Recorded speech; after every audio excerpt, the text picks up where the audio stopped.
Well, that sucked. The Philadelphia Phillies become the second team to ever get no hit in the World Series. They lose by a score of 5-0 in what was one of the most disheartening Phillies losses I've ever seen. We'll break it down and talk about how they'll rebound on today's Locked On Phillies.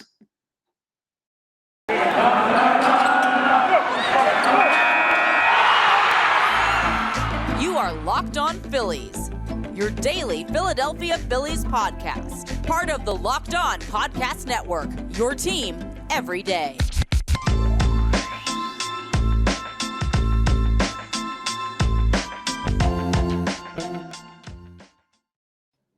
Yes, this is Locked On Phillies. I am your host, Connor Thomas. Been talking Phillies baseball for years over on 97.5 The Fanatic on the radio.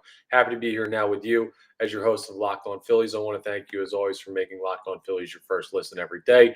We are indeed free and available wherever you get your podcasts. We're available on the Odyssey app.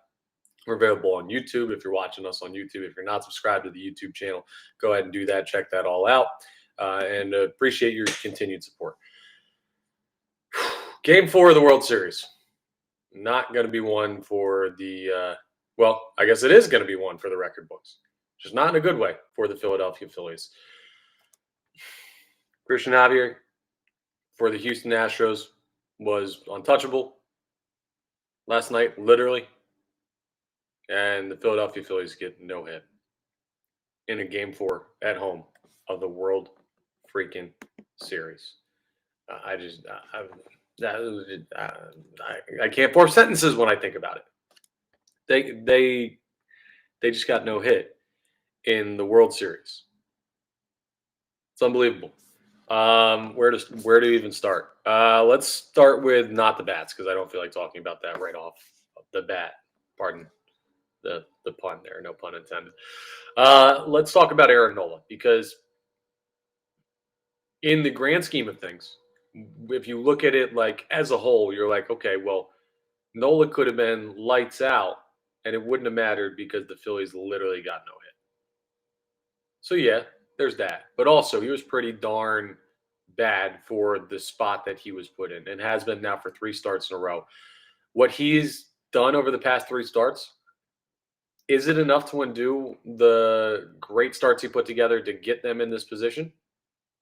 Not totally, no, but there are certainly going to be fans who remember him for the past couple starts and not for the playoff clinching performance and everything like that and the strong September. It goes out the window when you have a performance like that in the World Series in a Game 4. And that's 2 games now that he's looked really bad. And now they won Game 1 with him on the mound. So technically it's only the first game that he's cost them in this World Series, but still, it just – he hasn't stepped up, and for the last start of the year for him, I feel for the guy because that was not the performance his team needed. He just doesn't have this stuff right now, and you know what? It may be fatigue at this point. I'm not trying to make excuses for Aaron Nola, but you see it with Zach Wheeler. He was dealing with an injury late in the season, but these guys are all throwing longer than they've ever thrown. They're throwing in a small time frame. So tonight, I'll tell you this because I did the math. They're going to play game 178 since their season began back on April 8th. They had 32 days off in between that. Now, that math isn't 100% accurate because there were doubleheaders in there, but 178 games in what's 30 plus 178, 208, 210 days. That's a lot of damn baseball games and not a lot of time to be able to play that. So these pitchers are in uncharted territory for the Phillies. Meanwhile, the Astros have guys that they've been to the World Series multiple times.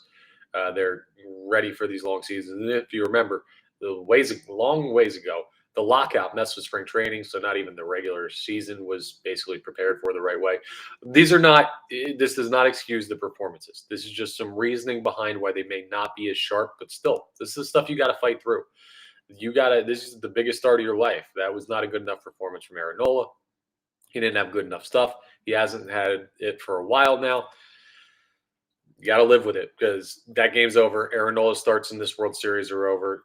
He didn't do enough for you based on how good he's been in his talent level. But the bats were worse than Aaron Nola last night.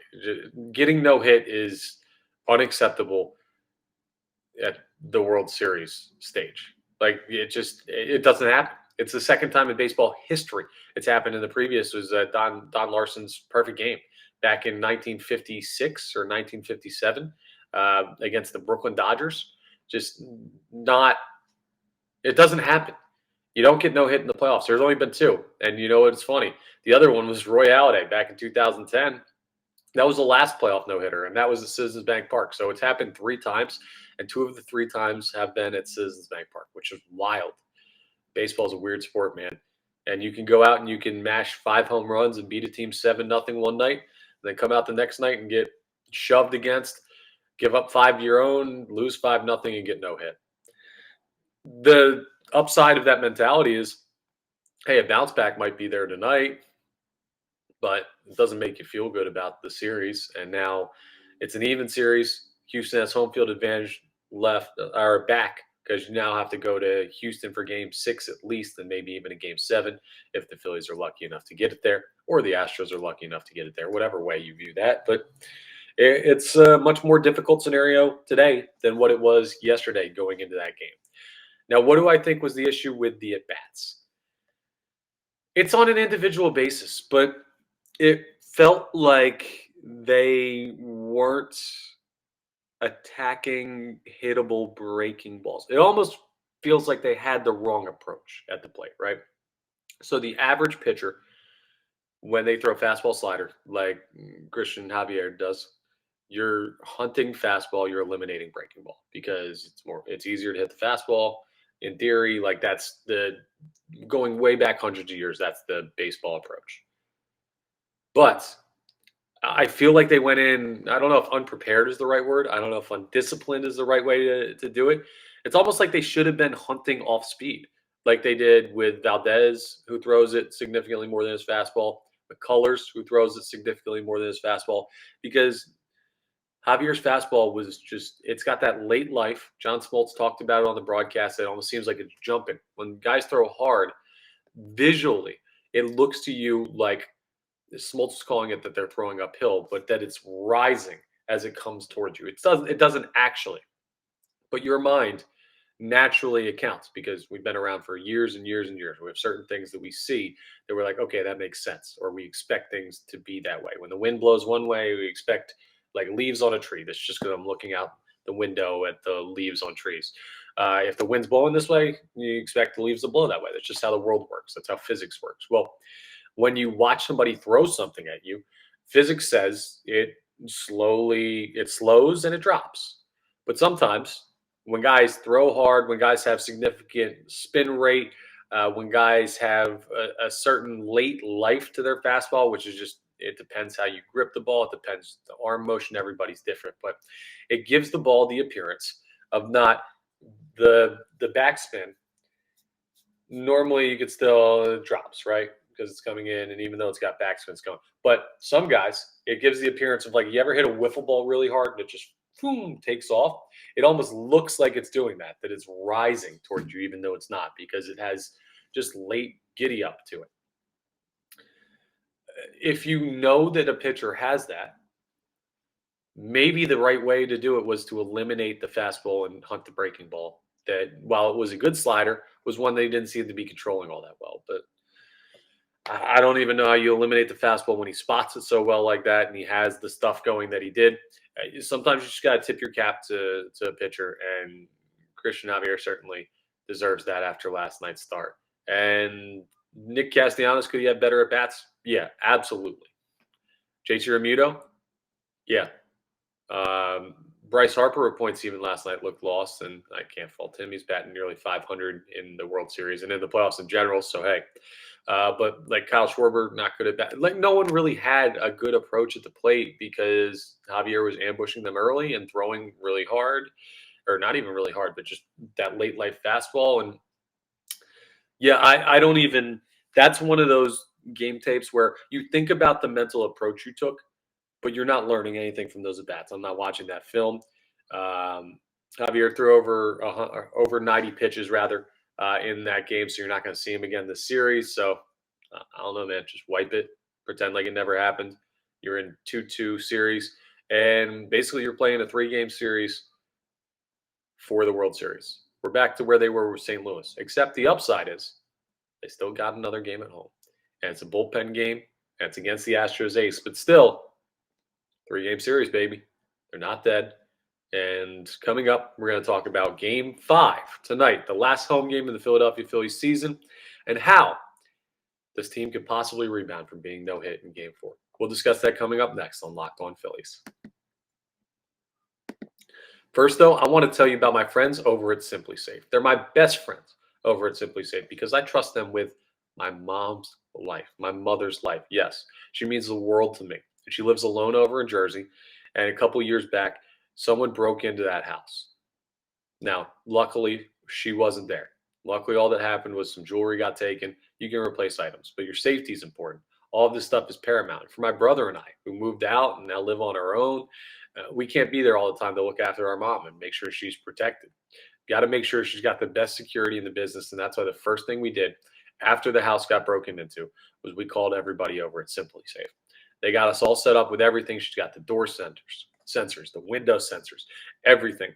They've got 24/7 professional monitoring agents that are always zoned in. If anything happens at any time, they use their Fast Protect technology exclusive to SimpliSafe to capture critical evidence, verify the threat is real, to make sure you get priority police response. They're so advanced, they know what a baseball break in a window is like as opposed to someone breaking into your house to try and steal something. So SimpliSafe is amazing. They were named the best home security system of 2022 by U.S. News and World Report. But listen, I could go through a whole bunch of the things they have listed out here. Here's the biggest thing. I trust them with my mother's life. That's as big of an endorsement as anyone can get. And we'll even cut you a deal too. You just don't miss your chance to save big by switching over to SimpliSafe. You get 50% off any new SimpliSafe system at simplisafe.com/lockedonMLB. So go over there. It's simplisafe.com/lockedonMLB, and you will get 50% off when you go ahead and get this only security system that I trust. There's no safe like my friends over at SimpliSafe. Speaking of security, well, the Phillies are going to have to find a way to protect their home. And unfortunately, as great as SimpliSafe is, well, they're not able to protect Citizens Bank Park from the Astros coming in and taking Game 5. The Phillies will have to do that themselves. So how do they do that? Well, they're going to turn to Noah Syndergaard. And what is a bullpen game? First thing you might be asking is, well, what do you expect from Noah Syndergaard tonight?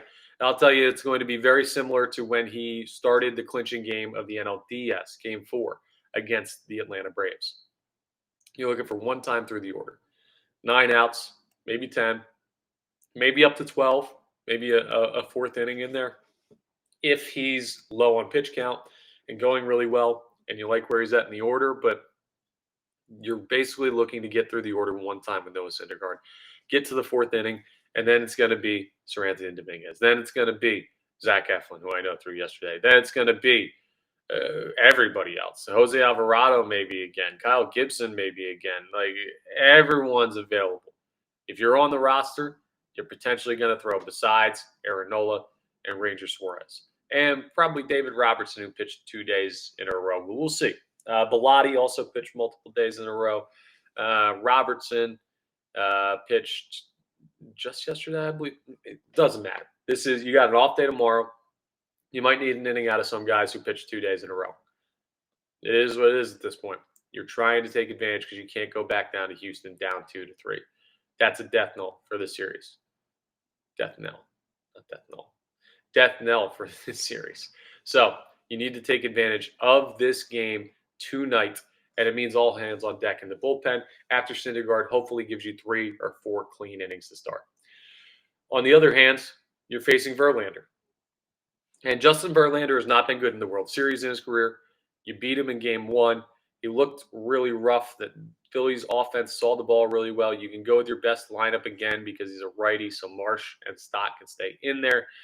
And I don't know. I'm starting to get worried that he's due for a dominant World Series start and a vintage performance because he's so great of a pitcher historically. He's going to be a no-doubt Hall of Famer.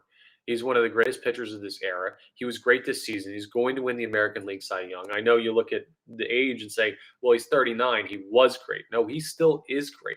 Just for some reason in the playoffs, and especially in the World Series, he has a mental block or something that unlucky, whatever you want to call it. He doesn't pitch well on the stage. But baseball is one of those big sports where you always say, well, a guy who's hitting 100, well, he's due. He's still dangerous. Justin Verlander, that might actually apply because he's always dangerous when he steps on the mound. Houston has the momentum right now in the series after no hitting the Phillies in game 4 rather. So it's going to be a tall task for the Philadelphia Phillies to come out and take advantage of Justin Verlander. The approach they had in game 1 was perfect. And that's how you end up winning. Even though it took extras, even though it took a big sliding catch by Nick Castellanos, and there were a lot of bells and whistles with it, the key is their approach against Verlander worked. If you do that with a solid start from Noah Syndergaard and good bullpen work, well, then you're looking at a situation where, hey, you should win this game. But you got to hope that approach is as effective against Verlander. He'll try and make some adjustments. I really don't know what adjustments you can make compared to what he did because I didn't think his stuff was all that bad in game 1. It just kind of seems like he's got a mental block when it comes to pitching in the World Series. So can you overcome that? Can he get hypnotized? I don't know. That's Houston's problem to figure out. For the Phillies, mentally, I'm seeing a guy that just hit really, really well game 1. You saw what the Astros did against a guy like that in Aaron Nola. Sometimes you just have guys' number.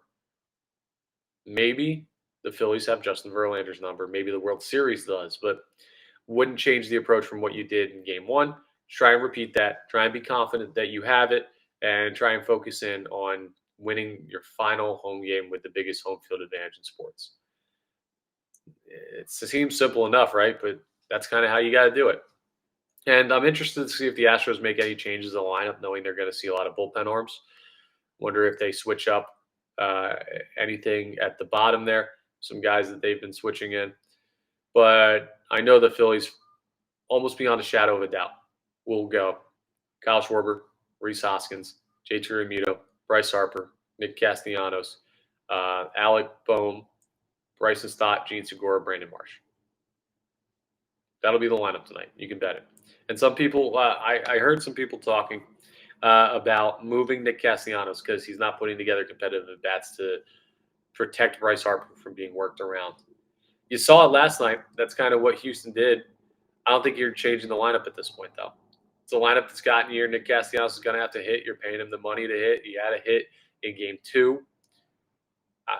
I'm not changing the lineup if it's me. I'm rolling with that and sticking to my guns, and that's what Rob Thompson, has done all year. So that's basically the setup ahead of game 5. I mean, it's a beautiful day here in Philadelphia. I wore shorts to work this morning. It's going to be like 65, 70 degrees. Cooled down, obviously, after first pitch, but couldn't ask for a beautiful couple of days for baseball outside of the rain delay on Tuesday, or Monday. Yeah, this is where you just kind of got to sack up and understand you had a rough night and understand you're facing the best team in baseball and go out there and say it doesn't matter. We're going to beat them anyway. If this Phillies team really has the resolve that I think they do, this will be their biggest performance of the year. Because I don't think anybody in their right mind, if they lose tonight, thinks they're going to Houston and winning 2 and winning the World Series. Basically, you're at a must-win. Your back's against the wall. And if you're the fighters that got us here, that I know that this team can be, well, tonight's your best performance of the year. So we'll see how it goes. Here's something fun for you, though. Well, I'll tease it for coming up because there's a lot of trends that have been bucked in the World Series, but there's one remaining, and it may be the only one that matters. We'll discuss that coming up as we wrap up this episode of Locked On Phillies.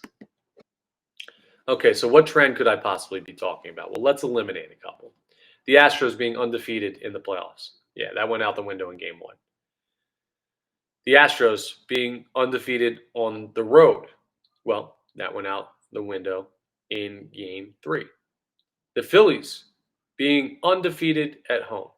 Well, that went out the window in game 4, and they got no hit. So that wasn't great. There are all of these things of like, this hasn't happened yet, or this team hasn't seen this. The Astros haven't been down in this series yet. There are 2 things that still hold true, Actually, I said one trend, but there are two trends. Both point the Philadelphia Phillies way that still haven't been bucked yet. One, the Phillies have not yet trailed in the series. I don't know what this team's demeanor would be if they did. Maybe they have that special fight in them to stave off elimination. Maybe they shift into a different gear. I'd prefer to not find out. I prefer to win the next two and hoist the World Series championship trophy. But that's not the one I'm necessarily looking at, because tied in a series with no home field advantage is basically being down in the series. It's not technically, but it seems the same way to me mentally for them. Anyway, here's the one. The Phillies are still undefeated when someone not named Zach Wheeler or Aaron Nola makes a start. They've won each of the Ranger Suarez starts. They've won the bullpen games. They're undefeated in games where Zach Wheeler and Aaron Nola do not start. What do you attribute that to, Connor? Thank you. I'm glad you asked. I have no answer. I don't know. Maybe it's the lineup saying, hey, we got to be super zoned in, super focused today because we know we don't have our best guys going on the mound.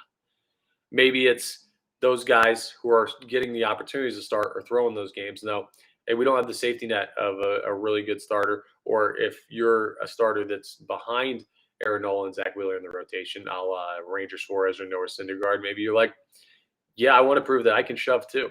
Like, these guys are good, but we're on the same team. I like to think we're all really, really good major league pitchers. So it could be a combination of that. It could have something to do with the other teams coming in know how good Zach Wheeler and Aaron Nola are. So you look at it and you say, okay, we're going to exert all of our focus on these two guys. And then the other guys are sneaky good and kind of fly under the radar, and you're not prepared to take them on. You're so focused on the big two that you don't put in the proper focus on Syndergaard and Ranger Suarez and some of the bullpen guys. I don't know what it is. All I know is that the Phillies have not yet lost the start in this postseason, not made by Zach Wheeler and Aaron Nola. Tell you what, tonight, no Syndergaard. Tomorrow's an off day. Saturday, maybe Zach Wheeler if he's ready. But hey, got an opportunity again tonight. Prove that trend right. Continue that. Something's got to hold. Not everything can be variable. There has to be a concrete trend throughout this, right? Well, there doesn't technically, but that's what I'm telling myself to keep myself sane so I don't lose my mind over the Philadelphia Phillies getting no hit in the World Series on national TV and getting clowned for it forever. That would be terrible. But no, we're getting rid of the bad thoughts. We're wiping them. Need the fan base ready to go. Need you ready to go tonight. Need everybody ready for the final home game of Citizens Bank Park. Make this the toughest place to play in the world. I don't care if that stadium burns to the ground. They'll build a new one. Make it the toughest place in the world to play. Get this team a 3-2 series lead. Do what you need to do. Simple as that. Be great fans. Be respectful fans. Be annoying fans. Be just the loudest fans on the planet. And I bet you this team will respond. Guess we'll see, right? Well, we're going to talk to you after this game. So I'll have my next episode tomorrow, and we'll be discussing what happened. Hopefully it's good things. Hopefully we're heading into the travel day with a great, fun off day to talk about. And then hopefully Saturday ahead of the game, we're talking potential parade routes. But we're still a long way away from that. And while that's all for Locked On Phillies, the Phillies work is just getting started for the day. Hopefully they take care of business tonight. I want to thank you for making Locked On Phillies your first listen every day. We're free and available wherever you get your podcast. Check out Locked On Sports today. All the biggest news from sports, the breaking news, the biggest stories of the day. Check it out. It's available on Odyssey app, wherever you get your podcast, YouTube, all that good stuff. So check them out as well. And I will talk to you again tomorrow, hopefully. Definitely not after the Phillies getting no hit again, but hopefully after a Phillies Game 5 win. We're praying.